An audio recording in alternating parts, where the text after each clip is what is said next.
रोहतक में चौधरी देवीलाल की जयंती पर होने वाले सम्मान समारोह को लेकर इनेलो प्रदेशाध्यक्ष और पूर्व मंत्री रामपाल माजरा ने उचाना हलके के कई गांवों का दौरा किया। संडील, सुदकैन कलां और करसिंधु सहित अन्य गांवों में पहुंचकर उन्होंने ग्रामीणों को रोहतक कार्यक्रम का निमंत्रण दिया। इस दौरान कार्यकर्ताओं ने उनका जोरदार स्वागत किया, जहां उन्होंने कांग्रेस और भाजपा दोनों पर जमकर निशाना साधा।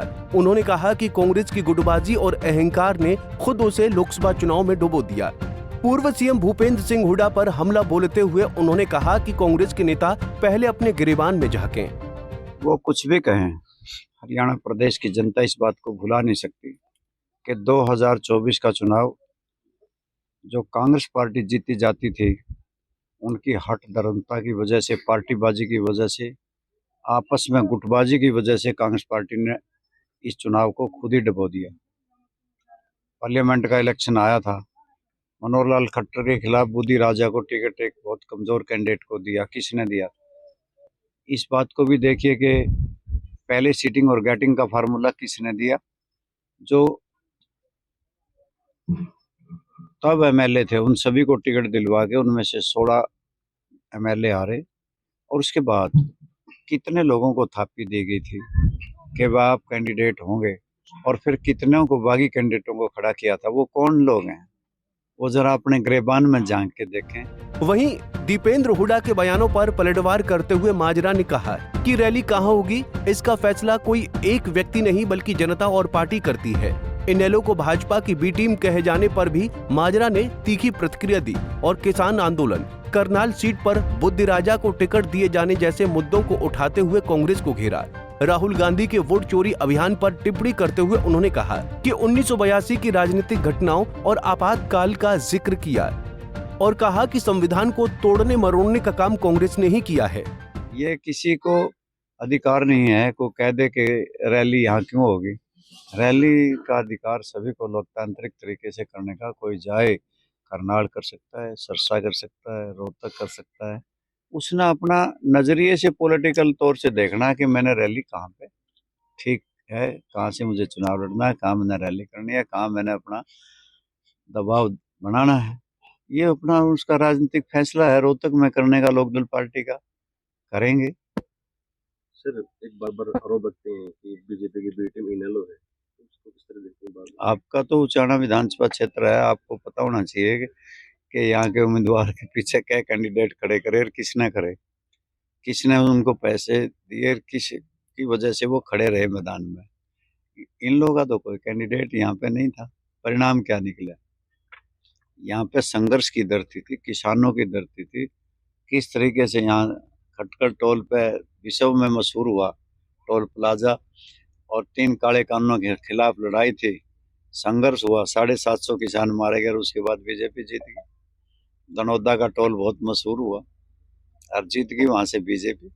ये कौन लोग हैं जो लोग किसानों की वोट बांट करके राजनीति कर रहे हैं? अगर किसानों की वोट एक जगह पड़ी होती तो आज तस्वीर कुछ और होती, क्योंकि इनके इशारे पे बटी गई जो लोग इस तरह की बात करते हैं। वोट चोरी का आरोप राहुल गांधी लगा रहे हो, किस तरह से? आपको पता होना चाहिए कि राज्यसभा का चुनाव था, हमारे 13 वोट किस प्रकार से स्याही बदली गई थी। आपको पता होना चाहिए कि चौधरी देवीलाल 1982 में इस प्रदेश के मुख्यमंत्री बन गए थे। गवर्नर का मिसयूज किसने किया? उस पोस्ट का मिसयूज किसने किया? उनको सोमवार को शपथ लेने के लिए बुलाया गया था, इतवार को शपथ चौधरी भजनलाल को दिलवा दी थी। ये कौन लोग थे जिन्होंने इस तरह से संविधान को तोड़ मरोड़ करके रख दिया था? और आज संविधान बचाने की बात करते हैं, इमरजेंसी किस पार्टी ने लगाई थी? आपको याद होगा कि लाखों नेताओं को, लाखों देशवासियों को जेलों में किस पार्टी ने भेजा था? जबरी नसबंदी किसने कराई थी?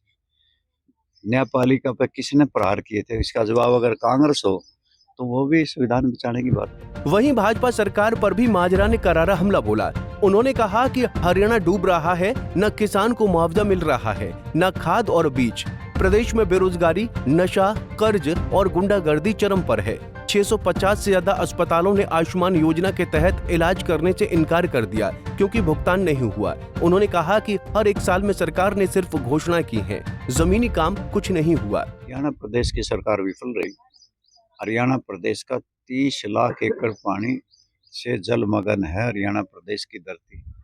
आज ना तो मुआवजा है, ना निकासी के प्रबंध किए गए हैं, और इसी प्रकार से बेरोजगारी में नंबर 1 हरियाणा है। आज हरियाणा प्रदेश अपराध में नंबर 1 है। आज हरियाणा प्रदेश कर्जे लेने में नंबर 1 है। आज हरियाणा प्रदेश नशे में नंबर 1 पे है। इन्होंने आयुष्मान कार्ड बनाए थे, 650 अस्पतालों ने इनके इलाज करने से मना कर दिया, पहले पीछे दिए नहीं इन्होंने। इसी प्रकार से इलेक्शन से पहले पीले कार्ड तो बना दिए। 76% जनता हरियाणा प्रदेश की को गरीबी रेखा में दिखाया, और वोट लेकर के 11 लाख बीपीएल कार्ड काट दिए गए, पीले कार्ड काट दिए गए। परिवार पहचान पत्र हो या प्रॉपर्टी आईडी हो या बीपीएल कार्ड हो, इन्होंने इसको ये समझ रखा है एक जटिल प्रक्रिया है, जनता को उलझा के रखो। और हरियाणा प्रदेश में भारतीय जनता पार्टी का अब कितना मोह बंगलों का हो गया होगा कि ये लोग आज जलमग्न हरियाणा डूबा पड़ा, मुआवजा नहीं, खाद नहीं। आज हरियाणा का डीएपी नहीं, यूरिया खाद नहीं, फास्फेट खाद नहीं, कोई खाद मिलता ही नहीं। ना किसान को मुआवजा मिलता, ना समय पर खाद मिल रही, ना बीज मिल रहे। यानी कि पूरा किसान वर्ग, मजदूर वर्ग इनसे पूरा नाराज है, और भारतीय जनता पार्टी केवल अपने हंसी मजाक करके मुख्यमंत्री अपना टाइम पास कर रहा है। आप पूरा हरियाणा घूमते थे रैली के लिए, किस तरह का माहौल नजर आ रहा था रैली में? पूरे हरियाणा में रैली के प्रति बहुत जोश है। पूरे हरियाणा के कार्यकर्ता लामबंद हैं। इंडियन नेशनल लोकदल में पार्टी में धड़ाधड़ लोग शामिल हो रहे हैं।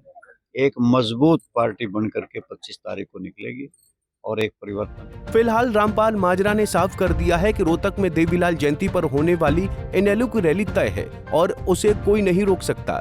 उन्होंने कांग्रेस और भाजपा दोनों को कटघरे में खड़ा करते हुए प्रदेश की जनता से बदलाव का आह्वान किया। अब देखना होगा कि देवीलाल की जयंती पर रोहतक की ये रैली हरियाणा की राजनीति में क्या असर डालती है। जींद से अमन पिलानिया, पंजाब केसरी टीवी। हमसे जुड़े रहने के लिए हमारे YouTube चैनल को सब्सक्राइब करें और नई वीडियो की नोटिफिकेशन के लिए बेल आइकॉन को दबाएं।